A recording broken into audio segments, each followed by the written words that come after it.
Hola, buenas tardes. Los quiero invitar a pensar en adaptación costera. Adaptación costera. ¿Qué es ese concepto y por qué les puede interesar a ustedes? Hoy en día, a nivel mundial, hay alrededor de 900 millones de personas que viven en zonas afectadas al aumento del nivel del mar, los tsunamis, las marejadas, los huracanes. Y ese número va a aumentar a 1.000 millones de personas de aquí al 2050. Es decir, 1 de cada 8 personas presentes en este salón. Valparaíso es una de las 3.500 ciudades a nivel mundial que tiene que lidiar con este problema.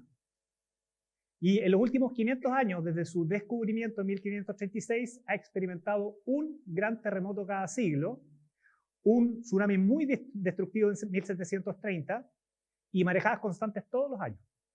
Ante esa realidad, bueno, ¿qué hacemos? ¿Cómo adaptamos nuestras ciudades, nuestra infraestructura, nuestros puertos? El 8 de agosto del año 2015, un temporal de dimensiones impresionantes afectó la zona central de Chile. Ese día, como ingeniero costero, me levanté muy temprano en la mañana, 5 de la mañana, y fui a buscar a mi viejo para ver cómo estaba su oficina. Mi viejo, Huguito. La oficina en la foto.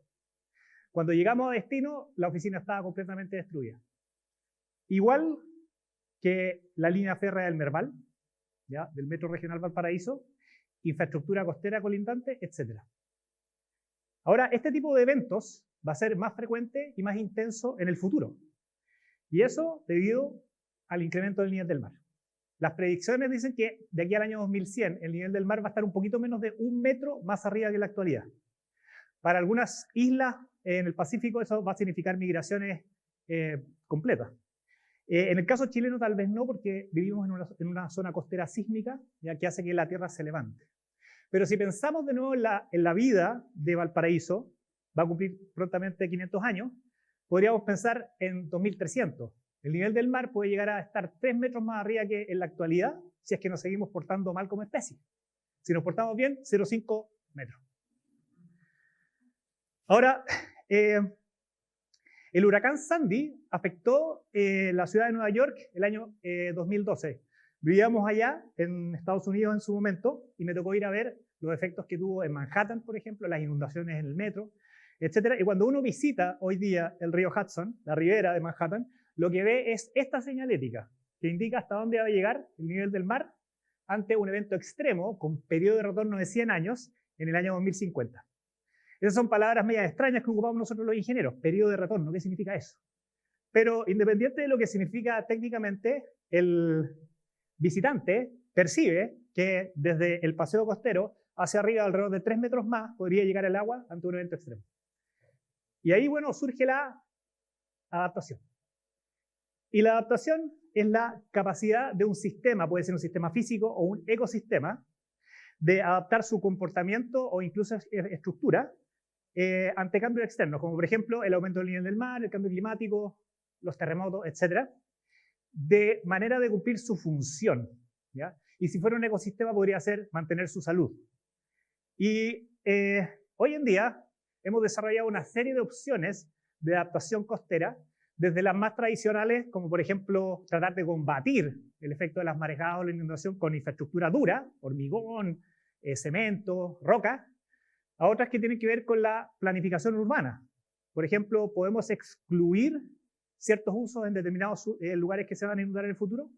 Podemos bajar la densificación, incluso podríamos planificar el retroceso de esa línea de costa en los planes reguladores comunales que rigen el crecimiento de las ciudades. Y el área probablemente menos explorada tiene que ver con la conservación y la preservación del ecosistema. Entonces yo los quiero llevar a dar un paseo por el mundo. ¿Quién quiere viajar? ¿Ya? Mentalmente. Les voy a mostrar 6 ejemplos de adaptación y después uno que estamos desarrollando aquí en Chile para mostrarles como otras bambalinas, cómo podemos llegar a ese tipo de soluciones. El primero, muy grave. El 11 de marzo del año 2011, Japón fue afectado por uno de los terremotos más importantes en la historia del ser humano. El tsunami mató a 20.000 personas. Y en la pequeña ciudad de Arahama, el tsunami literalmente barrió con todas las casas y mató a prácticamente todos los adultos del pueblo. Los niños se salvaron. Subieron al 4.º piso acompañados de sus profesores y el tsunami pasó a sus pies. Los conocen como los huérfanos de Arahama. El Estado de Japón reaccionó, como lo ha hecho muchas veces en la historia de Japón, construyendo grandes diques, y el que se ve acá, dique o rompeolas, tiene alrededor de 30 kilómetros y protege precisamente el sector de Arahama. Pero no es solamente ese tipo de solución, sino que es una combinación de soluciones que parten con infraestructura más tradicional, hormigón, pero también rescatan algunas soluciones basadas en la naturaleza. Por ejemplo, disponer de bosques de disipación de energía, que se llaman bosques de tsunami, en la primera línea. Construyeron también cerros de evacuación, ya con todos los escombros de la ciudad de Tohoku, una gran ciudad colindante a Arahama, para permitir la evacuación ante un evento extremo, y además generaron cuerpos de agua que en su conjunto también permiten disipar energía.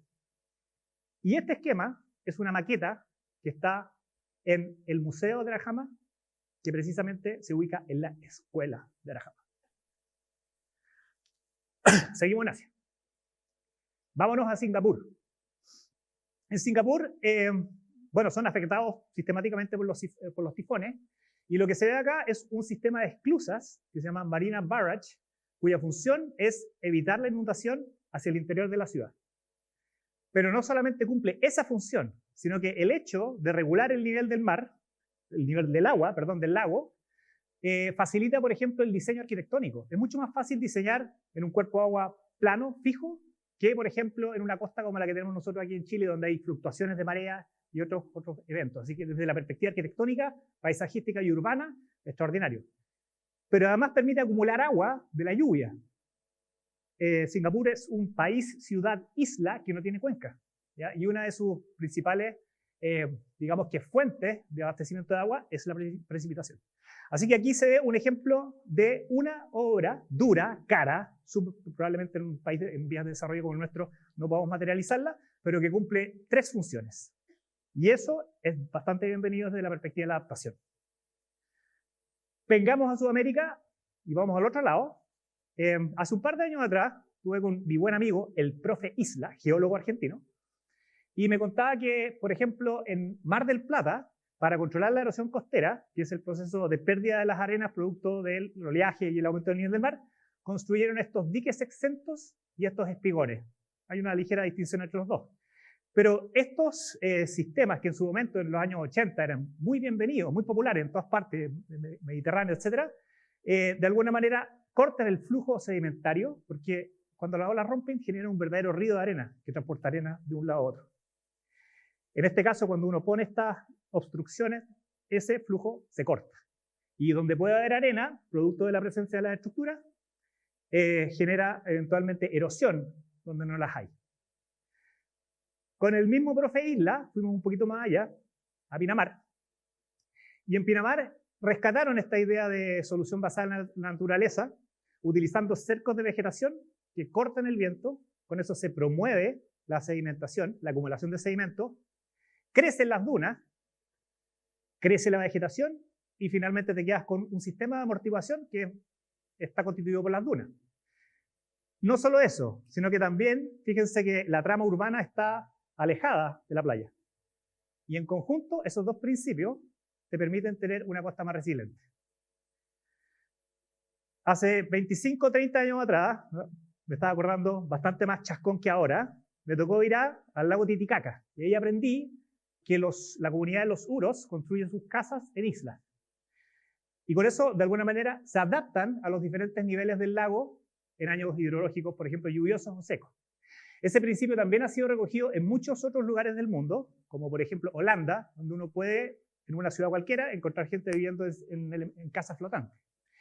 Y aquí a la vuelta de la esquina, al sur, en el sur de Chile, los chilotes se han acostumbrado al régimen de marea, que es digamos, un proceso físico que se manifiesta a través de 2 crecidas y 2 bajadas al día con palafito. Así que opciones hay muchas. Pero me interesa mostrarles una en particular que llega a la zona menos explorada, que es la de conservación y preservación de sistemas naturales. Y esta consiste en una solución anfibia para controlar la erosión.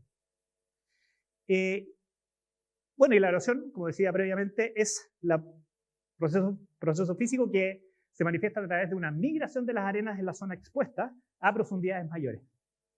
Y hemos estado un buen par de años monitoreando las playas en Chile. Sabemos que alrededor del 80% de las playas en Chile están en proceso erosivo, es decir, su línea de costa se está retrayendo. ¿Ya? Y este problema no es solamente de Chile, sino que a nivel mundial las cifras son bastante discutibles, pero hay estimaciones que incluso dicen que ese 80% también representaría a las playas a nivel mundial. Así que es un verdadero problema. Y hace un tiempo empezamos a mirar el comportamiento de sistemas naturales. Por ejemplo, las algas. Lo que se ve aquí es un bosque de algas con un dron, bajando el dron desde 200 metros de altura hasta prácticamente la superficie, donde se ve que el oleaje, al interactuar con el campo de algas, va disipando energía. Y lo hace por 3 mecanismos fundamentales. El primero, acordémonos de física del colegio, el primero es que las algas se mueven a costa de la energía mecánica de las olas. ¿Ya? Y cuando las olas transfieren esa energía mecánica, se reducen en altura. El segundo tiene que ver con la turbulencia, que es un fenómeno físico súper difícil de explicar, pero cuando uno lo mira, lo identifica. Esos vórtices, esos remolinos, esa espuma, eso es turbulencia. Y es una manifestación también de la disipación de energía.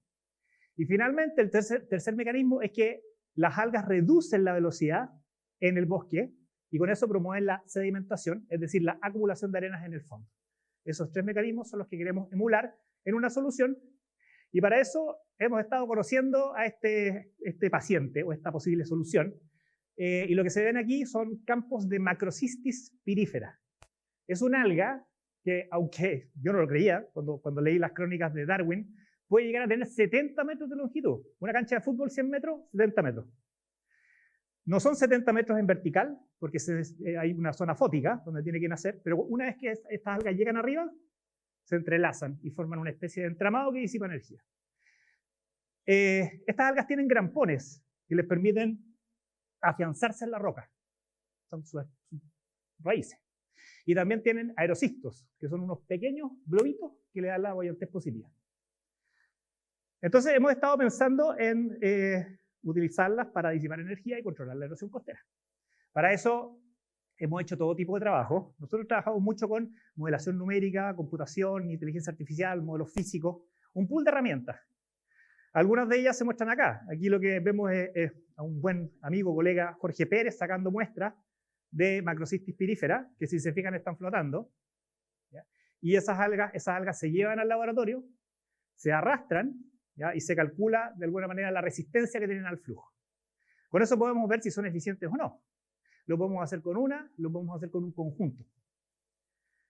Y también, una vez que ya tenemos identificado el comportamiento de esas algas en forma individual, podemos probar en nuestro laboratorio, que es como un taller lleno de juguetes, ¿ya? A pequeña escala, cómo sería el comportamiento de un campo de algas, más que el individuo, como lo vimos recién. En este video, a mano izquierda mía, se ven que las olas están un poquito más grandes, ¿ya? Y una vez que las olas pasan por el campo de algas, tienden a reducir su altura, ¿ya? Y ese es el mecanismo que queremos explotar. Pero no sacamos mucho con hacerlo en laboratorio. Tenemos que ir al campo. Entonces, hemos diseñado un sistema que es un sistema flexible. Yo no vengo a vender, tampoco a regalar, simplemente vengo a contarles una iniciativa. Lo que queremos acá es emular el rol que tiene la roca para que las algas fijen sus grampones y crezcan. En muchos lugares hay fondos arenosos y estas algas no pueden crecer. Entonces, ese sistema flexible se compone de unas líneas de poliéster donde las algas se inoculan, 27.000 algas en un proyecto de 2 años, y crecen a la superficie y, bueno, los monitoreamos. Hemos aprendido mucho de nuestros amigos de la caleta Maitencillo, porque lo estamos haciendo con ellos. Hay un conocimiento local que es fundamental cuando uno quiere implementar este tipo de cosas, y eso es una parte también fundamental de la adaptación. La adaptación es local y tiene que nutrirse del conocimiento local. También hemos trabajado con chicos de colegio, porque estas 27.000 plantas, digamos que toman un buen par de meses en inocularse. Y hemos puesto algunos prototipos como una prueba. Y aquí se ven las primeras líneas que tiramos hace un par de meses atrás, en Maitencillo, se ven las plántulas chiquititas, que tienen la particularidad de que crecen a una tasa de alrededor de 1 centímetro por día en buenas condiciones. ¿Ya? Eso es bastante rápido. pero pueden venir marejadas y terminan en la playa, como nos pasó el año nuevo del año pasado. ¿Ya? Estábamos todos festejando, 1 de enero, y nos cuentan que el campo de algas está en la playa. Bueno, así que hoy estamos en Terrero. Tenemos un campo de algas que tiene como alrededor de 75 metros de largo por 40 metros de ancho. Crece, se muere. Hay unos biorritmos que son súper difíciles de caracterizar. Hay que aprender de ellos. Y estamos monitoreando el campo de algas con inteligencia artificial. Tenemos unas boyas ahí, se muestran unas boyas antes y después. Medimos en el fondo en condiciones de terreno sin control, ya cuál va a ser la reducción de la ola. Y pensamos que si hay reducción de la ola, entonces podría haber una reducción en la erosión costera. ¿Ya? No lo sabemos. Hoy en día estamos frente a una serie de preguntas, algunas preguntas que son más prácticas. Por ejemplo, ¿va a ser eficiente este sistema? Un sistema como este, como las algas, necesita de mucho volumen para cumplir el mismo rol que podría, por ejemplo, cumplir un rompeolas de hormigón, de concreto, de roca. ¿Ya? Entonces estamos pensando un poco en la escalabilidad. ¿Qué pasa si nosotros probamos que en un paño pequeñito de una cancha de baby fútbol hay una cierta disipación? Si nosotros lo escalamos, se escala linealmente, ¿es mejor, peor? ¿Qué pasa si densificamos el campo de algas? Pueden haber muchas opciones. ¿Qué pasa, por ejemplo, si buscamos reemplazar las líneas de poliéster con líneas de material biodegradable? ¿Cuáles van a ser las consecuencias ecosistémicas de tener un campo de algas sobre un terreno donde en la actualidad solamente hay arena, ¿ya? Y eventualmente, bueno, sí que los efectos ecosistémicos también están ahí por descifrar.